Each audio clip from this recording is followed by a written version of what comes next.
How can you use scatter plots in order to understand your data better? One of the ways I like to do so is whenever I get a new data set, I like to take a look at data, throw in anything that I think would be relationship to another, and then just see if I can visually understand if there's any relationship there. After I identify any relationships, then I will then go into other ways of analyzing the data through regression models or polynomial distributions, etc. But one of the fundamental ways to start is through a scatter plot or scatter chart. So what we're looking at in this specific data set is we're looking at the premium versus deductible by specific state. So the average premium is the amount that you will pay for any given healthcare plan in a given month. The deductible is how much you pay out of pocket for that plan in a given year. And so if you can see this data here, we're just looking at it on a state level basis, the average premium versus the average deductible. And you can just generally see in about 30 seconds that there are some outliers, like West Virginia is an outlier, Delaware is an outlier, and then Hawaii is an outlier. But all the states are generally around here. Now, if I take a look at it by county, and take a look at the data by county, I can see that, there is a lot of data within this range here where the average deductible is around $4,700 and my premium for a given monthly payments is around $500 for a given month. But then I can ask myself, okay, well, what's going on with these different outliers? Like, what is going on with Newcastle, Delaware? Why is it so out of line with the average?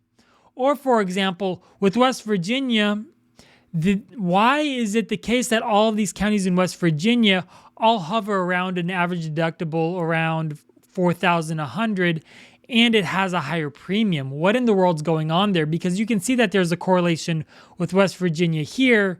And if I go back to the state level, West Virginia is way out here. So I can start to build explanations as to why the data is the way it is. Now, suppose I say, okay, this is great, but I want to look at it on a different level. I want to look at it by specific state. So I can say, okay, I want to look at Kansas and I want to look at Missouri. Now, when I look at these specific states, I can say, now I could probably run a regression model for these two states and draw a line through these plot points right here. And all the regression is essentially an algorithm that builds a line through the average of all the states, and it tries to find the nearest fit. Now, a lot of times regression is just the most fundamental basic way to do so, but it's a good place to start. But now I can say, okay, for Missouri and Kansas, my average individual for a premium is in around this range here for the average deductible. So if my deductible goes up, then my premium generally tends to go up too. And so I ask, okay, why is that the case? Is there any specific field that can help me identify why this relationship is set up for Missouri and Kansas, but not necessarily for the other states? Okay, and so I can look at it by geographic area like a state or a county, but then I can also look at it by the specific issuer. So I can say, okay, for all the issuers, I have issuers here like WellCare of North Carolina that has a really high premium and a really high deductible. And so why is that the case? Or I can take a look here and say, okay, well, these guys have no medical deductible, meaning you don't pay anything out of pocket, and my premium is pretty low. And so why is Community First where it is? Is it because Community First is in a specific geographic location? Is it because of the way that they organize their plans, etc.?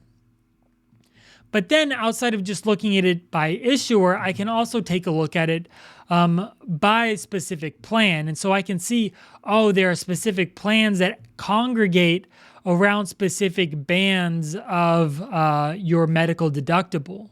And so I can see that there's a wide range where you don't pay anything for the deductible and your insurance pays all of it, so you don't pay out of pocket. But a lot of times you'll have to pay a higher premium.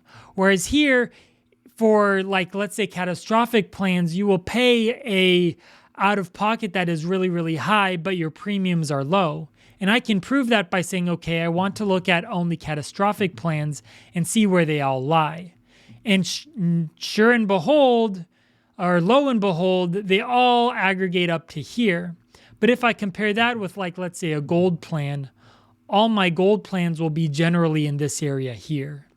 And so you can start to build out a mental understanding of what's going on in the data set.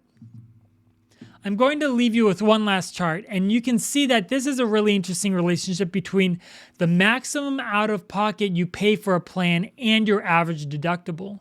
Now, the maximum out-of-pocket is the most that you can ever pay for a given year in a plan. The average deductible is the average you pay in a plan for a given year. And so you can see that all plans aggregate to one level here to where you can't pay any more than $8,700 per year.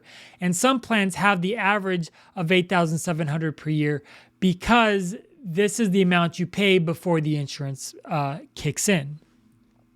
And so you can see that there are a lot of plans within these two ranges, but they all congregate up to one specific point. And you can see that there are even outliers. Like, for example, there's a platinum plan here in Wisconsin, that is at the low point here where your maximum out of pocket is $1,500 and your deductible is around $500. All this to say is that scatter plots can be a helpful way to understand the relationship between two sets of data. If you have any other questions about it, feel free to ask in the comments below or anywhere else about how you can use scatter plots to your advantage in making better decisions for you or your organization.